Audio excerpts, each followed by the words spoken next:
அனைவருக்கும் வணக்கம். இது உங்கள் ஆன்மீகம் ஜோதிடம். நான் உங்கள் ராம விஜயகுமார் ஐயா. குரு பயிற்சி 2024 வரக்கூடிய மே மாதம் 1ஆம் தேதி 1/5/2024 புதன்கிழமை அன்னைக்கு சாயந்தரம் 5:19க்கு குரு பகவான் மேஷராசியிலிருந்து விலகி ரிஷபராசிக்கு பேச்சாக்குவார். இந்த ரிஷபராசி அப்படின்னு சொல்லும்போது அது சுக்கிரனுடைய வீடு. கடந்த ஒரு வருடமாக மேஷராசியில் பிரயாணம் பண்ணிட்டு இருந்தார் குரு பகவான். தற்போது அங்கிருந்து விலகி இன்னும் ஒரு வருட காலத்துக்கு ரிஷபராசியில் பிரயாணம் செய்யப்படும். இந்த குரு பயிற்சி இந்த 12 ராசிகளுக்கு என்னென்ன பலன்களை தரப்போகுது அப்படின்றத வீடியோவில் பார்க்க போகிறோம். அதில் முதல் ராசியாக இன்றைக்கி மேஷ ராசிக்காக பலன்களை பார்க்க போகிறோம். மேஷ லக்னம் மேஷ ராசிக்கு இந்த குரு பயிற்சி என்னென்ன பலன்களை தரப்போகுதுன்னு தெரிஞ்சுக்கலாம்.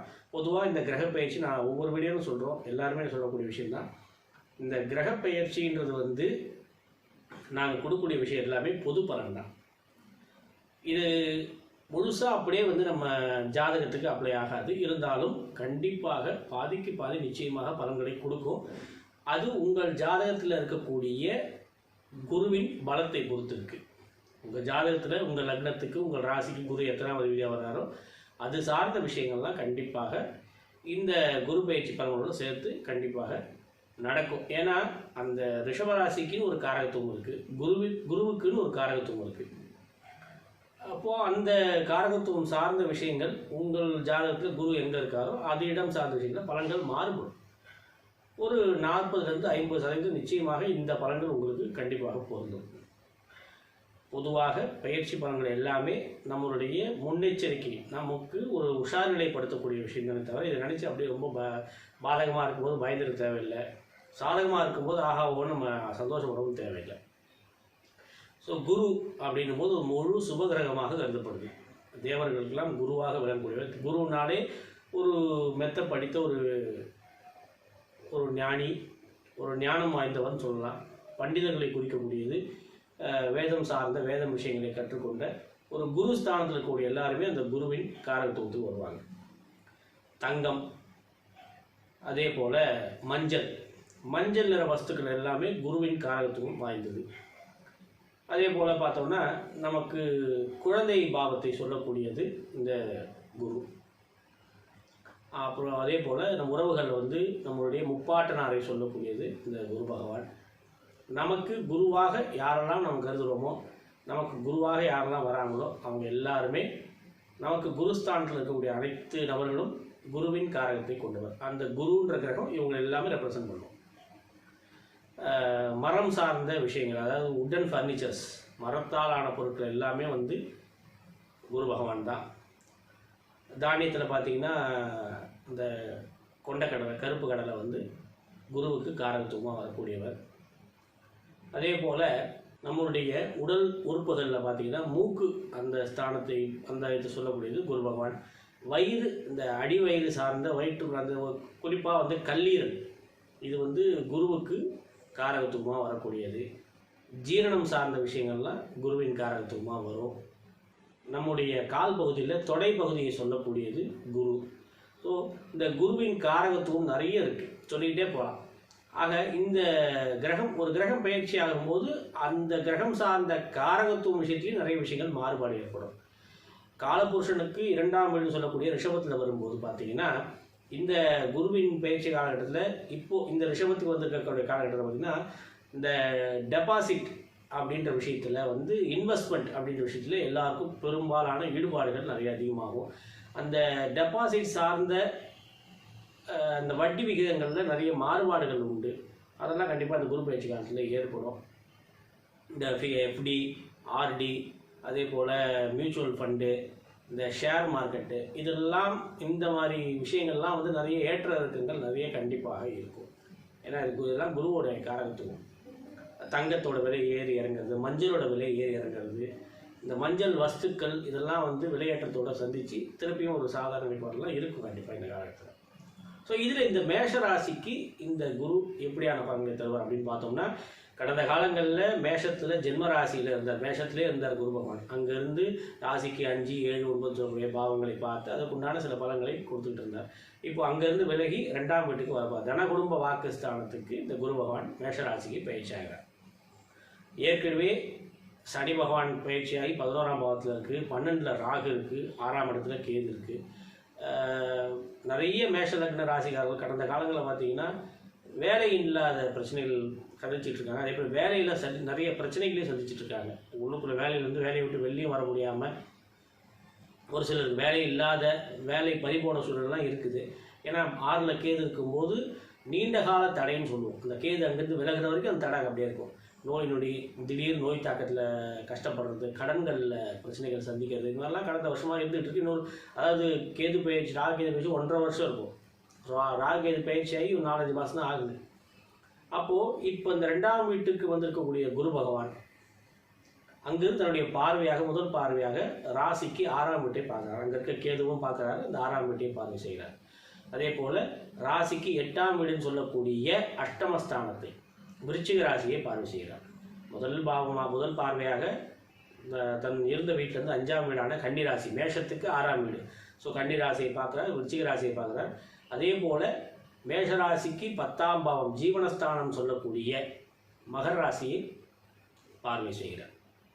கன்னி, விருச்சிகம், மகரம் இந்த 3மே வந்து குருவினுடைய கட்டுப்பாட்டுக்குள்ளே வருது. அதாவது புதனுடைய வீடும் செவ்வாயின் வீடும் அதே போல் சனியின் வீடும் குருவின் கட்டுப்பாட்டுக்குள்ளே வருது.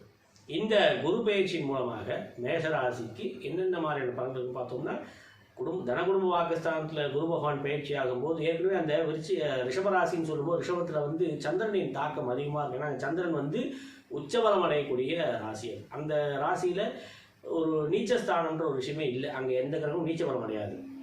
அங்கே வந்து சந்திரன் உச்சபலம் பெறுகிறார், சுக்கிரன் ஆட்சி பலம் பெறக்கூடியது. இரண்டுமே வந்து ஒரு பெண் தன்மை வாய்ந்த ஒரு கிரகங்கள். அப்போது அந்த ரிஷபத்தில் சந்திரனின் தாக்கம் ஆதிக்கம் அதிகமாக இருக்கும். அப்போ 2ஆம் வீடு குரு பகவான் வரும், அந்த இடத்துல குரு வரார். அப்போ கிருத்திகை, ரோகிணி, மிருகசீரிஷம் சொல்லக்கூடிய இந்த 3 நட்சத்திரங்களில் குரு பகவான் இந்த 1 வருஷ காலம் பிரயாணம் பண்ணுவார். அப்போது மேஷராசிக்கு பொருளாதாரம் சார்ந்த விஷயங்களில் நிறைய ஏற்றம் இறக்கம் கண்டிப்பாக இந்த வருஷத்தில் இருக்குது. நிறைய அதாவது வருமானத்துக்கே பிரச்சனையாக இருந்தவங்களாம் வந்து பார்த்திங்கன்னா இந்த குருவின் வரவுக்கு பிறகு வேலை இல்லாதவங்க கண்டிப்பாக வேலை உண்டு. வேலையில் ஸ்திரத்தன்மை ஏற்படும்.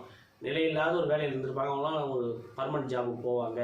வேலையில் பிரச்சனைகளை சந்திச்சுட்டு இருந்தவங்க அந்த பிரச்சனைகள் வந்து பொதுவாக விடுபடுவாங்க.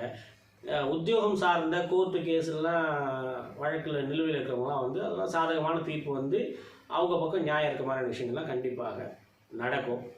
6ஆம் இடம் சொல்லும்போது குருவின் பார்வை வரும்போது இந்த மாதிரி கோர்ட்டு கேஸு பிரச்சனைகள்லாம் தீர்வுக்கு வரும். நீண்ட நாள் திடீர்னு ஒரு நோய் தாக்கத்தில் அவதிப்படுவாங்க. என்ன நோயினே தெரியாமல் அளவுக்கு ஒரு திடீர் நோய் தாக்கத்தில் அவதிப்பட்டவங்கலாம் இப்போது அந்த குருவின் வரவுக்கு பிறகு குருவின் பார்வையை ஏற்பட்டதுக்கப்புறம் பார்த்திங்கன்னா அந்த நோய் தீர்வுன்னு சொல்ல முடியாது, பட் சரியான மருத்துவத்தை அவங்களுக்கு கிடைக்கும், சரியான மருத்துவம் கிடைக்கும். இந்த இப்போ வந்து அந்த நோய்க்கான சரியான மருத்துவம் கிடைக்காம நிறைய டாக்டரை பார்த்துட்டு இருப்பாங்க. ஸோ இப்போ இந்த நோய்க்கு சரியான ஒரு மருத்துவர், அந்த நோய்க்கு உண்டான மருத்துவர் கிடைப்பாங்க. அது என்ன நோயின்னு கரெக்டாக வந்து தெரிஞ்சிக்க முடியும். அதுக்கு உண்டான சிகிச்சை நோக்கி இவங்க பிரயாணம் பண்ணுவாங்க. கூடிய விரைவில் அது சரியாக கண்டிப்பாக நோய் தாக்கம் குணமடையும். ஏன்னா கேது அங்கே இருக்க வரைக்கும் பரிபூர்ணமாக குணமாகும்னு சொல்ல முடியாது. கேது அங்கேருந்து விலகணும். அதுக்கு இன்னும் 1 வருஷ காலம் இருக்குது. இந்த வருஷம் முழுக்க இருக்க கேது பகவான் தான். அப்போது இந்த 6ஆம் இடத்துக்கு குருவின் பார்வை வரும்போது வேலை பிரச்சனை, வேலை திண்டாட்டங்கள், வேலை இல்லாமல் இருந்தது இதெல்லாம் வந்து ஒரு நல்ல முடிவுக்கு வரும். நோய் தாக்கத்தில் ஒரு பெரிய மாற்றங்கள் உண்டு. அதே போல் கடன்கள் பெருமளவு குறைவதற்கான வழிவகை ஏற்படும். கண்டிப்பாக வேலை கிடைக்கும். அதில் நிச்சயமாக சொல்லலாம். குருவின் பார்வை வரும்போது வேலை கிடைக்காதவர்களுக்கு நிச்சயமாக இந்த குரு பயிற்சிக்கு பிறகு நிச்சயமாக வேலை கிடைக்கும். அதில் மாற்றமே இல்லை. அதே போல் 8ஆம் வீடு எதிர்பாராத அலைச்சல்கள், நிறைய அலைச்சல் சந்திச்சுட்டு இருக்காங்க. ஸோ அந்த பிரச்சனைகள்லாம் வந்து விலகி அந்த அலைச்சல் கூட ஒரு நல்ல ஒரு வருமானத்துக்கு ஈடான விஷயமாக மாறும். 8ஆம் இடம் பெரும் அலைச்சல் குறையாது, அலைச்சல்களில் ஆதாயம் உண்டு. அது நிச்சயமாக நடக்கும் இந்த காலகட்டத்தில். ஸோ ஜீவனம், வியாபாரம், தொழில் இதெல்லாம் பிரச்சனையை சந்திச்சுட்டு இருந்தவங்க இந்த குரு பயிற்சிக்கு பிறகு நிறைய விஷயங்களில் தொழிலில் வந்து ஒரு பெரிய முன்னேற்றம் ஏற்படும். தொழிலுக்கு சில பேர் தொழில் வியாபாரத்துலாம் கடன்கள் கிடைக்கும், பேங்க்கில் லோன்லாம் கண்டிப்பாக கிடைக்கும். இது வரைக்கும் முயற்சி பண்ணுறப்ப கிடைக்காம இருக்கும், அதெல்லாம் இனிமேட்டு வந்து கிடைக்க ஆரம்பிக்கும். 2ஆம் வீடு சொல்லும்போது அது வந்து குடும்பஸ்தானமாக இருந்தாலும் குடும்பத்தில் வந்து நிறைய செலவினங்கள் இருக்குது. ஏன்னா ஒரு பக்கம் ராகு 12ல் இருக்குது, அவர் அந்த குடும்பஸ்தானத்தை பார்த்துட்ருக்கார். ஸோ எதிர்பாராத நிறைய விரயங்கள் இருந்தாலும் குரு பகவான் அங்கே வரும்போது தன வருவாய்க்கு பெரிய அளவில் பாதிப்பு இருக்காது. ஸோ பொருளாதாரத்தில் எந்த விதமான ஏற்ற குறைபாடெலாம் இருக்காது, பொருளாதாரம் உயரும், வருமானம் நிச்சயமாக உண்டு. இருந்தாலும் ஒரு பக்கம் ராகு வந்து 12ல் இருக்கும்போது அந்த விரயங்கள் கண்டிப்பாக ஏற்படும். செலவு பண்ண உங்களுக்கு தூண்டிகிட்டே இருக்கும், தூண்டிக்கிட்டே இருக்கும். அந்த ராகுன்றது 12ல் ராகு இருக்கும்போது நம்மளை செலவு பண்ண தூண்டும். ஆக அந்த செலவுக்கு ஈடுகட்டக்கூடிய அளவுக்கு வருமானம் கண்டிப்பாக குருவின் வரவில் கண்டிப்பாக உண்டு, வருமானம் உண்டு. நிறைய வாக்குறுதிகளை அள்ளி கடாசிங்க இந்த வருஷத்தில். 2ல் குரு வரும்போது உங்களை மீறி வாக்கு கொடுத்துட்டே இருப்போம் எல்லாருக்கும், இதை முடிச்சிடலாம் அதை முடிச்சிடலான்னு வைங்க. ஸோ வாக்கில் ஒரு நேர்மை இருக்கும், அதே நேரத்தில் வாக்கில் ஒழுக்கம் இருக்கும் 2ல் குரு வரும்போது. இருந்தாலும் கொஞ்சம் யோசித்து நிதானமாக உங்களுடைய வாக்குகளை நீங்கள் எல்லாருக்கும் உத்தரவாதன்றது ரொம்ப முக்கியமான விஷயம். ஸோ அந்த உத்தரவாதம் கொடுக்கும்போது ரொம்ப கவனமாக எச்சரிக்கையாக கொடுக்கணும். 2ல் குரு வந்துட்டாருன்னு ரொம்ப அள்ளி வீசக்கூடாது, உங்களால் முடியும். ஏன்னா உங்களால் முடியக்கூடிய சூழ்நிலை தான் கண்டிப்பாக உருவாகும், இருந்தாலும் ரொம்ப கவனமாக இருக்கணும் அந்த விஷயங்கள்லாம். கண் சார்ந்த விஷயங்களில் சில குறைபாடுகள் பிரச்சனைகள்லாம் ஏற்பட்டு மறையும். சனி ஒரு பக்கம் 11ஆம் வீட்டில் லாபஸ்தானம் இருந்தாலும் அந்த 11ஆம் வீடுன்னு சொல்கிறது ஒரு பாதகஸ்தானம். ஸோ சனியின் பார்வை உங்கள் ராசிக்கு 5ஆம் வீட்டுக்கு பதியுது. அப்போ திடீர்னு சுறுசுறுப்பாக இயங்கக்கூடிய நீங்கள் திடீர்னு மந்தமாக செயல்பட ஆரம்பிச்சிடுவீங்க. உங்களோட புத்தி வந்து வேகமாக செயல்படாது, ரொம்ப ஸ்லோவாக ஆரம்பிச்சிடும்.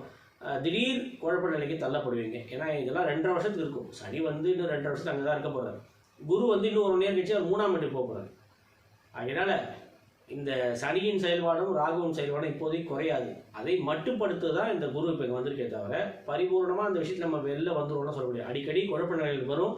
இருந்தாலும் குருவின் செயல்பாடு அங்கே 2ஆம் வீட்டில் இருக்கிறதுனால அந்த குழப்ப நிலையும் உடனே வந்து ஒரு தெளிவு கிடைக்கும். அந்த விஷயத்தெல்லாம் உங்களை பயப்பட வேண்டாம், கொஞ்சம் தெளிவாக இருங்க எல்லாத்துலேயும்.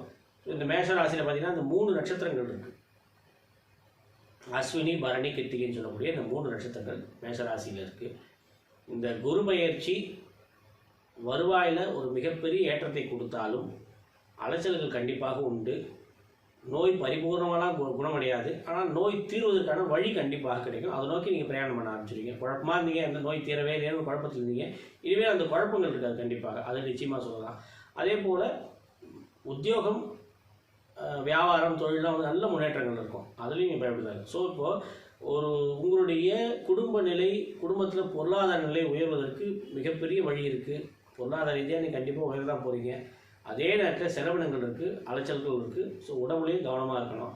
உணவு விஷயத்தில் ரொம்ப கட்டுப்பாடு தேவை. ஏன்னா 6ஆம் வீட்டில் கேது இருந்துகிட்டே தான் இருக்கார், அது இன்னும் மாறலை. குரு பார்க்கறதுனால நோய் நொடி பிரச்சனை குறையுமே தவிர புதுசாக நோய் வராமலாம் இருக்கவே இருக்காது. அதனால் ஆகாரம், அந்த உணவு சார்ந்த விஷயத்தில் ரொம்ப கவனம் தேவை. இந்த குரு பயிற்சியில் பார்த்திங்கன்னா குரு பயிற்சி ஆகக்கூடிய காலத்தில் வந்து 2 கிரகம் வந்து சமபலத்தோடு இருக்குது. ஒன்று வந்து சூரியன், அவர் வந்து உங்கள் குரு பயிற்சி காலத்தில் சூரியன் வந்து மேஷத்தில் உங்கள் ராசியில் இருப்பார், உச்ச பலத்தோடு இருப்பார். அங்கே சுக்கிரனும் கூட இருக்குது, 2ஆம் வீட்டு அதிபதி அங்கே வந்து உட்காந்துருக்கார். அதே போல் உங்கள் ராசிக்கு 11ஆம் பாவத்தில் சனி பகவான் ஆட்சி பலத்தோடு இருக்கார். ஒரு பக்கம் சனி ஆட்சியாக இருந்து அவர் சூரியனை வர பார்க்குறார். அந்த உங்கள் ராசியில் ஜென்ம ராசியில் கூட சூரியனையும் பார்க்க போகிறார் இல்லையா? ஸோ 5ஆம் வீட்டையும் சனி பார்க்குறது, 5ஆம் வீட்டு அதிபதியும் சூரியனையும் சனி பார்க்கறதுனால நான் முதல்ல சொன்ன மாதிரி தான் கொஞ்சம் குழப்ப நிலைகள் கண்டிப்பாக இருக்கும். இருந்தாலும் அவ்வப்போது அந்த குழப்பத்துக்கு தீர்வு கிடைக்கும். இதுவரை தீர்வு இல்லாமல் ஒரே குழப்பத்தோடவே இருந்தீங்க, இப்போ அந்த குழப்பங்கள்லாம் கண்டிப்பாக தெளிவாகும். ஸோ குரு பயிற்சி காலத்தில் கிரக நிலைகள்லாம் உங்களுக்கு சாதகமாகவே இருக்குது, நல்ல விஷயங்கள் நிறைய நடக்கும், பயப்பட வேண்டாம். மிகப்பெரிய பொருளாதாரத்தில் மிகப்பெரிய மாற்றத்தை சந்திக்க போகிறீங்க இந்த மேஷராசி நண்பர்களாக. ஸோ இந்த மேஷராசியில் நீங்கள் செய்ய வேண்டிய பரிகார முறை அப்படின்னு என்ன பரிகாரம், நீங்கள் வணங்க வேண்டிய தெய்வம் அப்படின்னு பார்த்தோம்னா புதனுடைய வீடு, செவ்வாயின் வீடு, சனியின் வீடு, இந்த 3 வீடும் குருவின் கட்டுப்பாடுகளை போகிறதுனால குலதெய்வ வழிபாடு கண்டிப்பாக மேற்கொள்ளணும். குலதெய்வ வழிபாடை முறையாக ரொம்ப சிரத்தையாக செய்யணும். அந்த காலகட்டத்தில் குருவின் 2ஆம் வீட்டுக்கு வந்திருக்கும் போது குலதெய்வ வழிபாடு ரொம்ப கவனமாக, ஏன்னா உங்கள் ராசிக்கு 9ஆம் அதிபதியே குரு தான். ஸோ உங்கள் குலதெய்வ வீட்டுக்குடைய கிரகமே குரு தான், அவர் 2ஆம் வீட்டில் வரார். அதனால் குலதெய்வ வழிபாடை முறையாக பின்பற்றுங்க. காலபுருஷனோட 6ஆம் வீடு, 8ஆம் வீடு, இந்த 2த்துக்கும் குரு பார்வை இருக்குது. ஸோ இந்த 6ஆம் வீட்டு ஒரு அசுப கிரகமான கேது இருக்கார், அவர் 8ஆம் வீட்டையும் பார்த்துட்ருக்கார். அதனால் நீங்கள் வந்து அவசியம் வந்து வாராகி அம்மன் வழிபாடும் காலபைரவர் வழிபாடும் ஒரு சேர வணங்கணும். அப்போது இந்த 2 தெய்வத்தோட வழிபாடு மேற்கொள்ளும் போது இந்த குரு பயிற்சியில் உங்களுக்கு பெரிய அளவில் சில நெகட்டிவ் பிரச்சனைலாம் இருக்கு இல்லையா, அதெல்லாம் கண்டிப்பாக குறையும். ஏன்னா ஒரு பக்கம் குரு மட்டும் தான் நல்ல இடத்துக்கு வந்திருக்காரு, ஒரு பக்கம் ராகு இருக்குது, கேது இருக்குது, சனி இருக்குது. இதெல்லாம் இன்னும் உங்களுக்கு சில பல பாதகத்தை தருவதற்கான சூழ்நிலை தான் அமர்க்கு ஏற்றுறோம். அதெல்லாம் இன்னும் மாறலை. அதனால் இந்த குரு பயிற்சிக்காக கண்டிப்பாக நீங்கள் வாராகி அம்மன் வழிபாடும் அதே நேரத்தில் குலதெய்வ வழிபாடு காலபைரவ வழிபாடு கண்டிப்பாக மேற்கொள்ளணும். மிகப்பெரிய மாற்றத்தை சந்திக்கலாம். நீங்கள் மிகப்பெரிய மாற்றத்தை சந்திக்கலாம். நல்ல விஷயங்கள் நிறைய நடக்கும். நான் ஏற்கனவே சனி பயிற்சிக்கான பலன்கள்லாம் என்னுடைய சேனலில் போஸ்ட் பண்ணியிருக்கேன். அதுக்கு உண்டான லிங்க்கையும் நான் வந்து இந்த டிஸ்கிரிப்ஷனில் கொடுக்குறேன், பாருங்கள். கண்டிப்பாக இந்த குரு பயிற்சி உங்கள் வாழ்வில் மிகப்பெரிய மாற்றத்தையும் ஏற்றத்தையும் கண்டிப்பாக கொடுக்கும். இந்த சேனலில் புதுசாக பார்க்குறவங்க சப்ஸ்கிரைப் பண்ணுங்கள். பக்கத்தில் இருக்க பெல் ஐக்கானை ப்ரெஸ் பண்ணிங்கன்னா நான் போடுற வீடியோ பதிவுகள் உங்களுக்கு உடனே வந்து சேரும். இந்த வீடியோ பிடிச்சிருக்க பட்சத்தில் லைக் பண்ணுங்கள், உங்கள் நண்பர்கள்லாம் ஷேர் பண்ணுங்கள். தொடர்ந்து உங்களுடைய ஆதரவு இன்றைக்கும் தேவை. உங்களுடைய ஆதரவுனால தான் இந்த சேனல் இந்தளவுக்கு வளர்ந்துருக்கு. கிட்டத்தட்ட 4000 சப்ஸ்கிரைபர் நோக்கி போயிட்டுருக்கு. ஸோ உங்களுடைய ஆதரவை நோக்கி நிறைய நல்ல விஷயங்கள் நான் பகிர்ந்துக்க போகிறேன். ஸோ மீண்டும் ஒரு நல்ல விஷயம் சந்திப்போம். நன்றி.